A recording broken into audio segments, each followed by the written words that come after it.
Okay, I'm just noodling around here, friends. I came up with this little, I thought, you know, to explain something to you about when I keep talking about outlining chord changes, that's an example of one that you could play melodically around, but when things are in the diatonic scale, like C to A minor, F to G, you're not going to play a lot of arpeggios. You might play a few to mark the chords here and there, but you're going to play more kind of targeting the chord tones, but not necessarily playing like these literal, you know, you're not going to go like,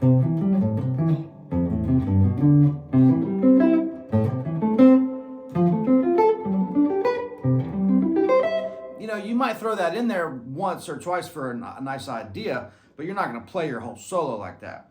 So on the diatonic things, and this is one of those examples where it's kind of like, it's more of a popular approach, I guess you would say, more than a jazzier approach, right?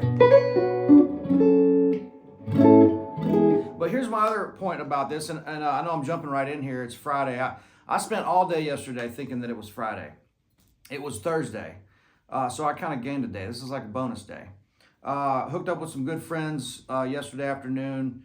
Caught up at my little bar that I'm invested in called Barrel Proof down here that's doing great, by the way. It's packed. There's a baseball game. It's 2 doors up from the main gate of the Sounds baseball field and right across the block from a block around from Brooklyn Bowl, where we saw Katie Pruitt last night, who's just an astonishingly special songwriter, performer, and soulful girl, man. She's just amazing. Katie Pruitt with 2 T's. You got to check her out. Extra special girl with a lot of courage and a lot of well-crafted lyrics that are really, really well done. And that's Nashville, man. But let me just jump in here real quick. I wanted to show you. So if I was going to noodle around with this, and I'm playing, these chords are B minor,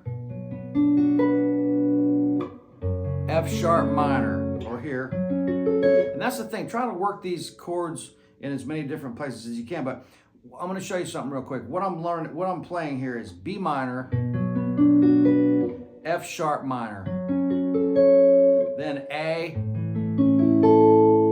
to E.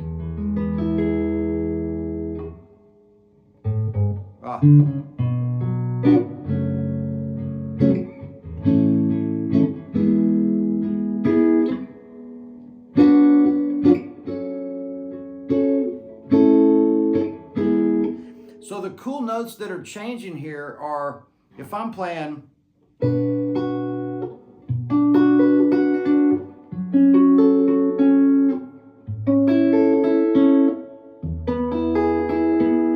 you can hear those changes. If I was just doing this, if I did this, that doesn't work because there's no melody there. The melody is right here.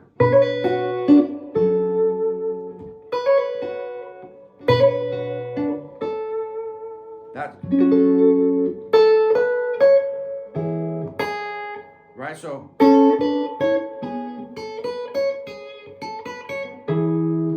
that's what I'm talking about with these chords. So if I go,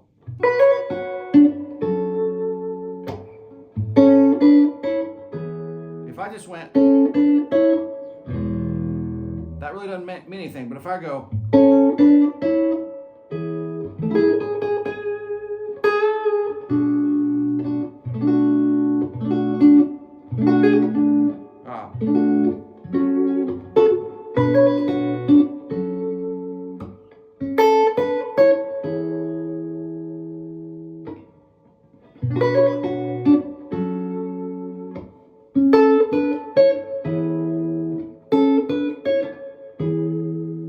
that note, but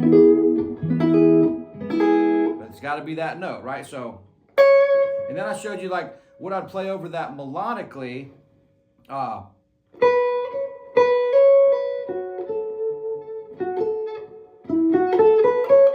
Right, so B minor, F sharp minor, and then A, because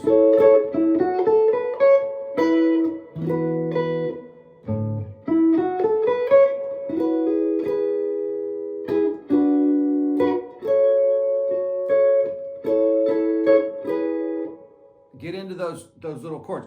Now, I'm just messing around with this progression for the first time when I sat down here. Yeah, none of this is ever planned out, folks. You know that about me already. Thanks for all the comments and stuff on the last video. I didn't mean I'm not knocking anybody, man. I'm perfectly comfortable with where I fit into the food chain here. I know where that is, which I think is very important.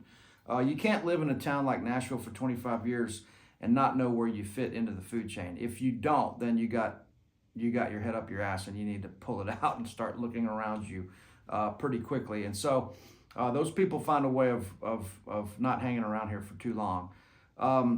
I did an immersion experience, and I got another thing I'm going to show you here, so bear with me. You're going to love this.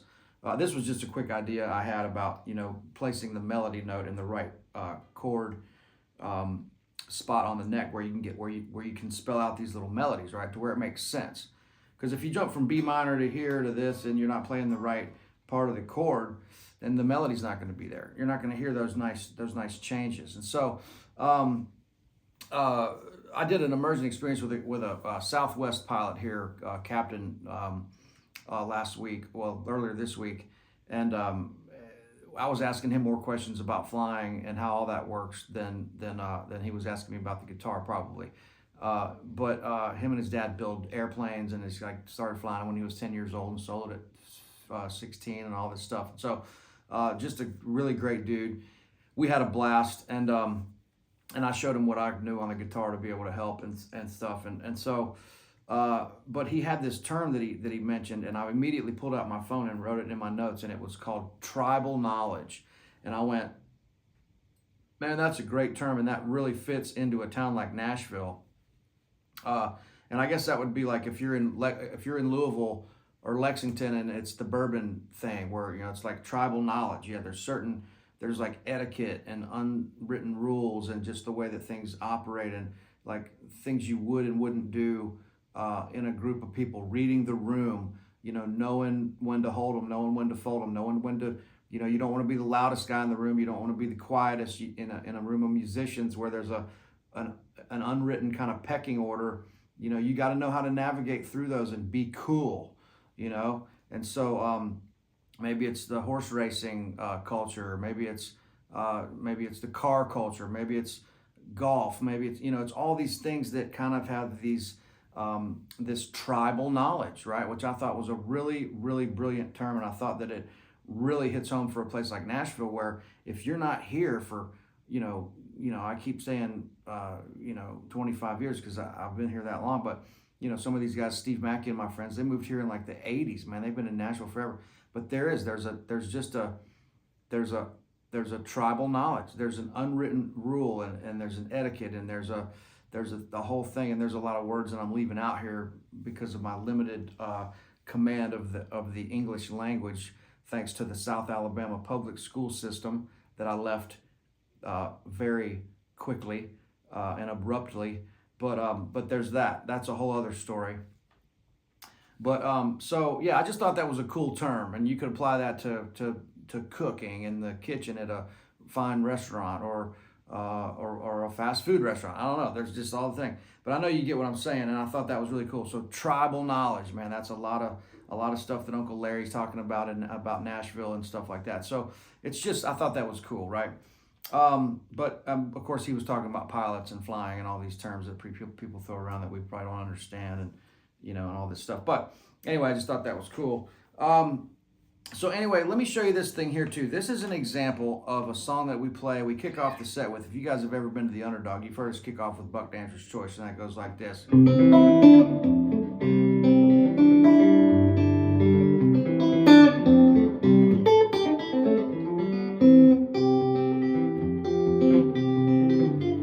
Okay, you get that. So it's an old like folk song probably. I heard it from Taj Mahal. He probably stole it from somebody else, and it's been adapted through the years. Well, I kind of thought it had this African kind of vibe to it, right? Kind of calypso, Afro, calypso kind of thing that Taj Mahal does so well.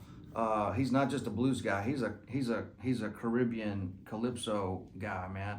And so so I thought, well, man, let's do this tune, and then let's turn it into kind of like this African thing where the drums are doing something really cool, the bass is doing something cool, and then the chords really are just they're C, F, C, G, C, F, C, G.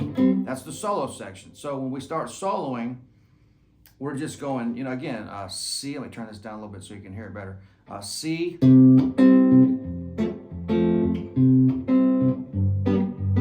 C, F, C, quick, G, C. I can't talk and play guitar at the same time. Could you imagine how horrible I'd be at the drums or the pedal steel or flying a helicopter or trying to sing, for God's sakes? Good Lord. Just crazy.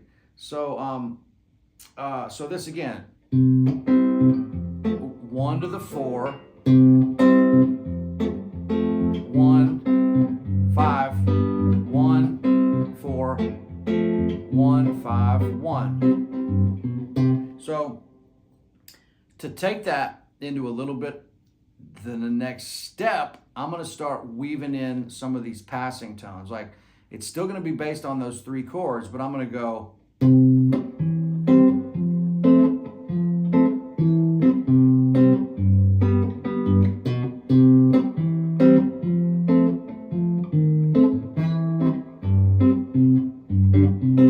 I tried to simplify it. Let me just give you the full version that I would do live,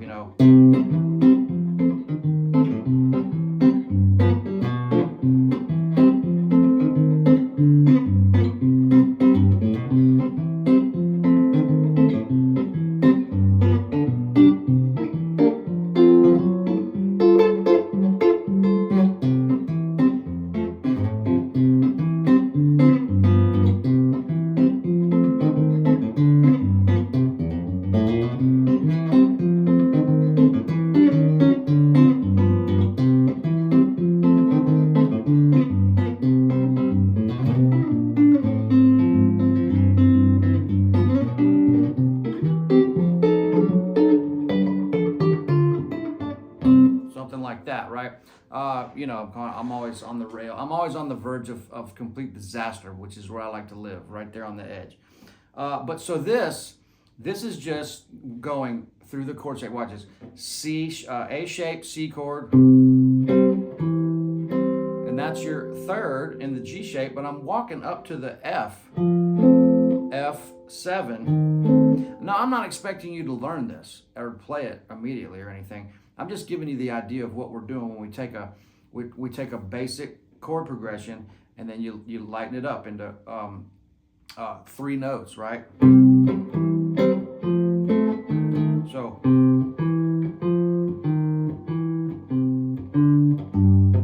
that's what the bass is doing. So I'm just following this. 3rd, 4, F, F7,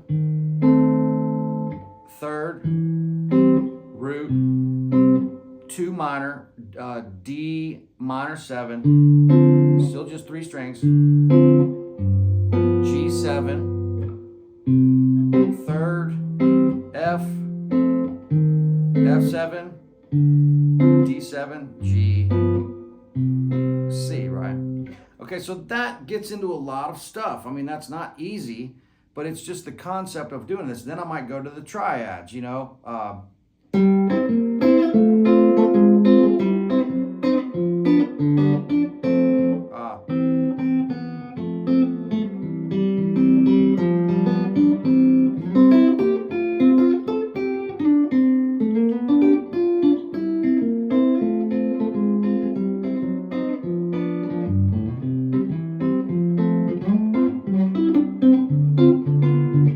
You guys are going to go, man, this is way too advanced and all this stuff, so I'm going to stop there. But it's the idea. So what I'm trying to get to, this is what I'm trying to get to. Over all that stuff, which is just based on 3 chords, I might play a line like this.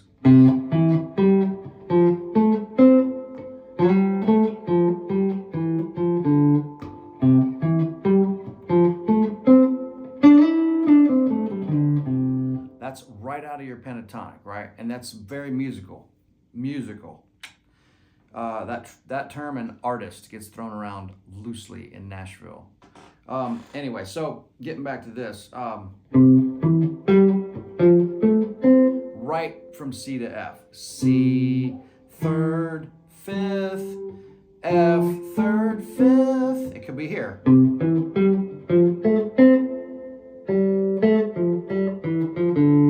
Right down that nice little scale. So again, but I like it here.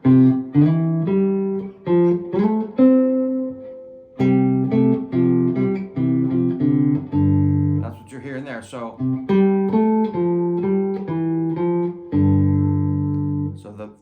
the melody is the 5 note of the G, which is D. So if I do that again,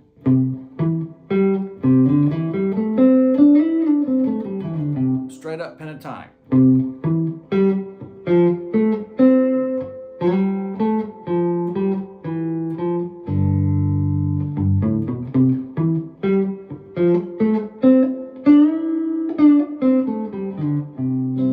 If you do it here.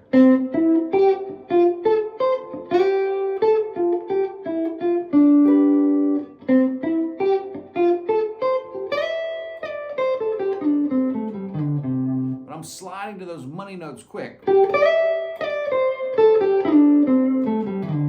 not hanging on those middle pentatonic notes like the 2. I'm getting off.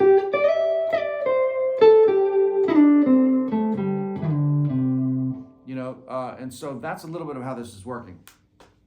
I thought I'd show you that little that C thing because that's pretty cool. Even if you just start looking at the bass notes.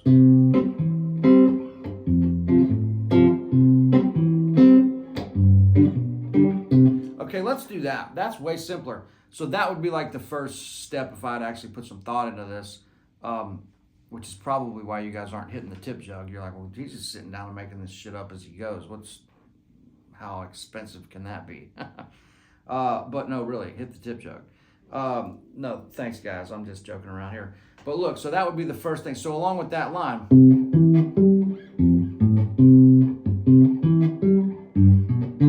so that would be, if I was going, so I could go.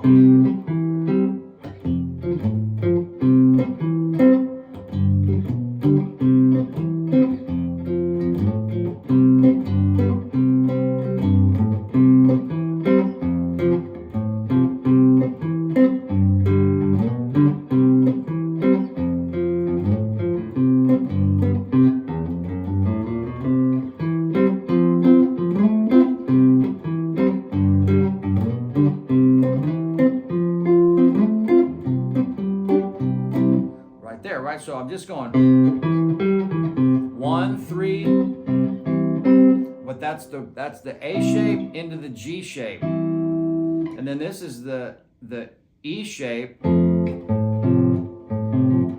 into the D shape. Then this E shape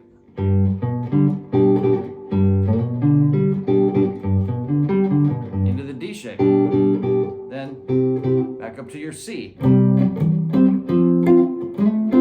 Now this is the E shape of the C chord into the D shape. Then the 4 is going to be the A shape because you've gone from C, A shape up to F. So you're moving this stuff around to get to this, right?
Completely off the rails there, but you get the idea. I mean, that's, you're taking a simple thing and then just building on it and elaborating on it, and actually simplifying it, but adding more rhythmic value to it. I guess that might be the way that you would say that. So, guys, I'm just giving you a little bit of everything here because these are a couple things I thought about this morning when I got up. Man, again, thank you so much for the really nice comments on the last video.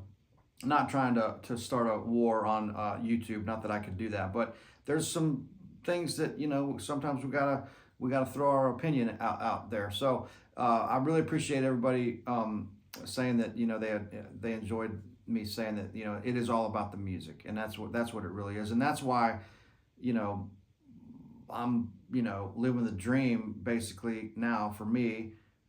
It's been an amazing sweet spot that I've ended up in because of sticking to that, knowing that, no matter what changes in your life, that you're not gonna, oh, well, maybe I should start playing 80s metal because I'd maybe be able to sell more records, or I'd have more girls at the show, or I'd have more people on YouTube or something like that. But no, man, that's not it. This all takes time. And so to get to that place where this stuff all lines up and you've got the right crew with you, you've got the right audience, you've got the right support, you've got the people that love your music, because there's a direct link between what you're doing and who you are and how the music that you love and the people that love it and the relationships that you make. It's just from A to B. There's a straight line there. It's not zigzagging and you're trying to bullshit people and just sell stuff and make money. That's all going to happen if you stick to this path, and you're going to get blown around a little bit when you're young, but when you get a little older, if you stick to that path, it might be uncomfortable for a minute and you're not chasing the quick cash or the quick fame or stardom or whatever, but in the end, you're going to have established a way more solid career, solid fan base, or whatever you want to call it, community. Let's just say community. I don't like those other terms, but you know what I'm saying. And so you got to just stick to what you love, and it might not be the most popular thing on the planet, but guess what? You're going to be a hell of a lot happier, and the money's going to come, the support's going to come. You're going to end up with real people that you belong with, rather than some, fake person, superficial shit, because you went in the direction that you were chasing because you didn't know who you were. And so, man, that's a beautiful place to kind of be in here a little bit, I think. And so I just really appreciate it. I hope you get something out of these videos. Of course, I'm trying to build this channel, so subscribe if you haven't. Hit the tip jug, you know, for $5 or $10, you guys could change our lives, man, for the price of a cup of coffee. Could you imagine if we get 80,000 people to give us $5 or $10? Hey, who doesn't think about that? It'd be amazing. It's not gonna happen, but I appreciate it, guys. Do check out the immersion experiences. There's a couple things I'm working on, but we keep ramping up this immersion thing. We're doing half days, full days. It's a lot of time. So yeah, they are a little bit expensive. The lessons are expensive because of this. I'm not showing you one chord and a scale and saying, come back for 30 bucks, come back next week and I'll show you this. This is a consultation mini clinic that puts you on a path to be able to really learn how to play the guitar for the rest of your life. I've got guys that take lessons every week. I've got guys that take one lesson and never come back because they're like, man, this is good. Now I know what I need to work on. And it's listening, and it's building that foundation, the chord, the arpeggio, the pentatonic, the major scale, and major, minor, dominant 7, and major 7. And if you get on that path and stick with it a little bit every day, you're gonna see the learning curve spikes. It still takes a lot of time, and you really gotta use this ear, but that's the concrete path to doing this. So, hey guys, again, thanks a bunch. Thanks for buying in stereo. That record keeps selling. We're blown away. We got some good surprises coming up that I think you're really gonna like. The CDs shipped a couple days ago. Everybody should be getting those. And we've sold out of round 1, and we had to do round 2. So there's all that, blah, blah, blah, blah, blah. But I'll be seeing you guys over the weekend, and have a safe weekend. Happy holidays. I know it's a holiday weekend, and now I know that it is Friday for real. So again, just, man, sorry for the rambling, and we'll see you guys real soon. Okay, bye.